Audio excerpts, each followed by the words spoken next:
absolute disaster happened. They had a sinkhole that happened right in front of the dealership, and the city closed down the entire city of Boggs. For a while. Yeah. So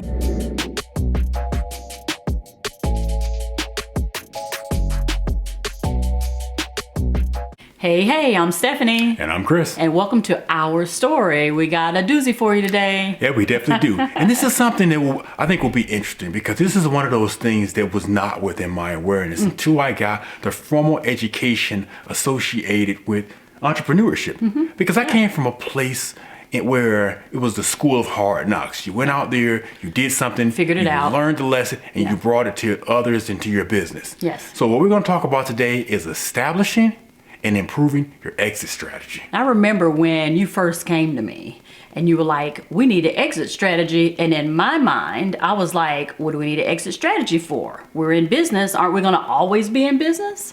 And he was like, nope. Nope. Because there's always a start. There's always a finish. Right. There's always a birth and there's always a death. It is just the law of nature and the way things happen. And it makes sense too. If you get in, at some point, you need to get out. Even if it's you love what you do, you love your business that you created, one day you'll be 80, 90 years old and you won't be able to do it anymore. But it's not even that. Like, I remember how this came about. My buddy was encouraging me to take a class that was about feasibility studies. And when they were talking about this, like I had never even thought to give any energy to figure out a strategy of what happens if something prevents us from continuing forward in our business ventures. And I remember a few years back, a car dealership in a prime location had an absolute disaster happened. They had a sinkhole that happened right in front of the dealership, and the city closed down the entire city of Boggs. For a while. Yeah. So no customers had any way to enter the business, exit the business, to look at any of the vehicles. Right. They had millions and millions of dollars of inventory on hand and had no way other than the internet to sell these vehicles. And they had to have an exit strategy. So say, okay, well, how do we break contact? How do we end this? How do we end this bleeding of money? Right. You know, and the external factor doesn't have to be, an external thing. It can be an internal thing. Right. What happens if heaven forbid, I get sick or Stephanie gets sick and we have to change path? What happens if our daughter takes a scholarship to go to school at Oxford and in the UK? Yeah. Then we're like, we want to go over there and have that experience with it, because a lot of parents do. They break contact and they go travel with their children as they play collegiate sports. What happens if something like that internal happens? So that's what this video is going to be about. How to establish an exit strategy, as well as continuously improve that exit strategy as your situations change. So the first thing we need to talk about is establishing. So would you say it's harder to establish or to improve? I would think establish, right? So how do we do that? I think it's a mixed bag, because I think oftentimes progression in business happens so slowly that we really don't see it happen. You have to be extra vigilant to identify that your situation has changed and your plan may need to be adjusted. For us, one of our major ventures is real estate. Yeah. And real estate is notorious for having an awful exit strategy. Because do it right. That's most true. people do this by leveraging hundreds of thousands of dollars of debt. Right. And which is mainly how most people do it. A lot of people do it that way. But it's hard. You can't. It's really difficult to what is it called, to cast off or to get rid of a property that has a lien against it. Right. Because who's going to want to assume a couple $100,000 of debt, on a property that you don't want? If you don't want it, more than likely they don't want it either. Yeah. So it's all about identifying, continuously monitoring the situation and adjusting that as we go forward. How we instituted our exit strategy in regards to acquiring rental properties were we always kept the debt low. Right. And on the one property that we did finance, we made sure that we always had enough money on hand to decrease that monthly debt down to a manageable number. Right. Because we've always kept, Stephanie always said, hey, don't put me in a bad situation if you weren't expecting to leave this earth. So I've always yeah. I've always had insurance and other ways to Right. compensate, to cover the cost of these expenses that are outside of me. Right, and a lot of them are just in case expenses. Like our main property, we got a particular insurance that not everybody had. I think it's like flood insurance. Well, there aren't going to be any floods, but Krishan's like, oh, we need to get that flood insurance as well. So that was a part of establishing. Yeah, right? and what she's saying that we always look at it. We always reassess our situation and say, okay, this is going to cost a little extra money, but what is the value in this peace of mind? Right. So that flood insurance, even though we weren't in a flood zone, and that's a crazy story in itself, because they didn't tell me initially that there was different stages, there was different levels to flood insurance. They're like, oh, it's going to cost this enormous amount of money to insure this property for flood. And I'm like, that's cutting it into the bottom line. Right. But then when I talk to someone who was more informed, like, no, if you're not in a flood zone, just take a lower level of flood insurance to make sure that if a pipe busts or something like that, you're still covered. Oh, yeah. So what she's saying is we always reassess the situation. But back to what I was saying, how we have assessed how we've established our exit strategies is saying, what if something happens? Right. How can we break contact and the other person or our daughter in our absence will be able to manage this property, manage this debt, manage this resource without us? How can we get rid of it as fast as possible and as productive and profitable as possible? With the rental property, like, okay, we may need to donate it to charity. We may need to put it up for sale. We may need to sell it as is, where is. Right. We just always had a plan in place of, okay, these are the steps that we're going to take if we need to break contact and offload a business venture. And a big part of that is education, right? Oh, yeah. So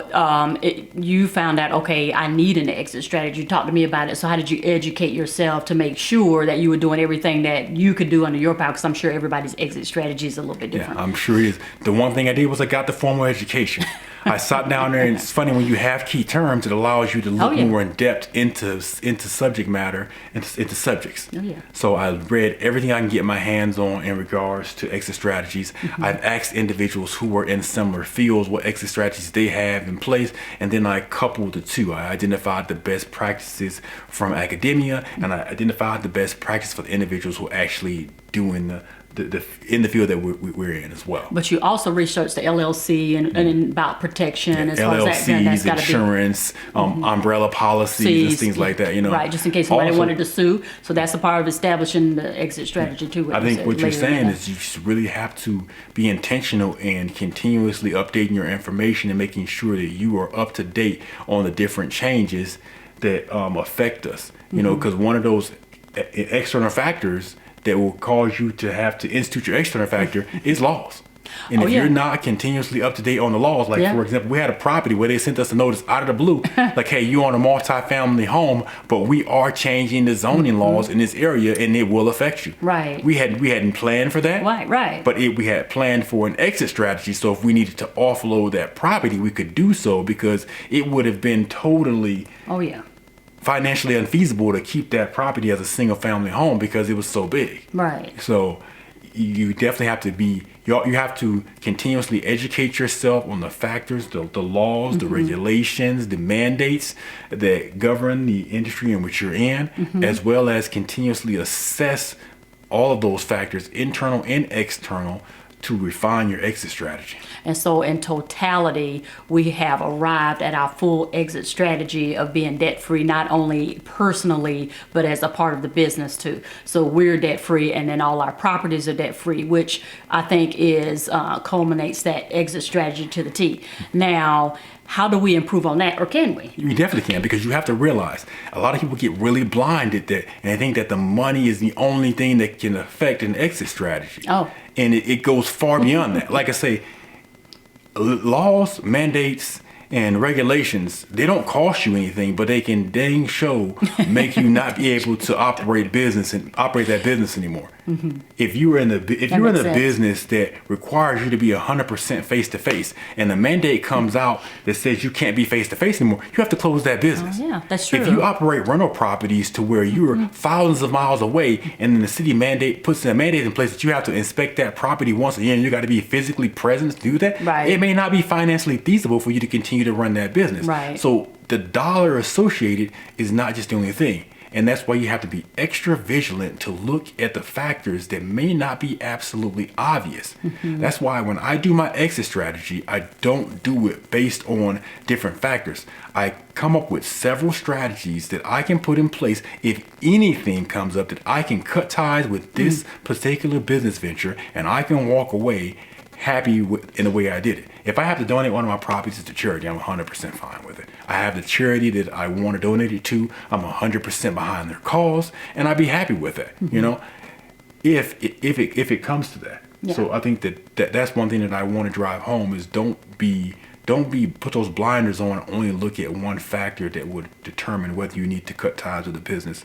Look at all aspects of. Now, I'm not an expert on this in Oh, no, not any at way, all. shape, or form. I Life of hard encourage you knocks. to reach out to individuals who have the what's it The called? knowledge. The knowledge, Yeah, the the certifications, and right. all of that knowledge. Yeah.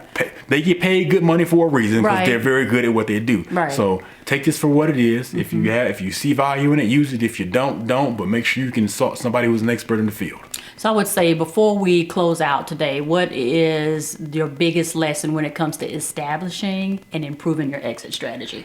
My biggest lesson from it is always expect the unexpected Oh, and plan for it. Excellent. Always be prepared to cut ties with something no matter how passionate you are about it, how much you love that venture. Understand that everything has a start and everything has a finish. And you have to plan for both ends and everything in between. Wonderful. Well, thank you so much for that advice. That was amazing. One, thank you for joining us today. We really appreciate you for just taking some time out to sit with us and learn a little bit more. Remember to do something nice for someone today, and whatever you want to do, you can do it. And don't forget, we're just ordinary people trying to do extraordinary things. You got it.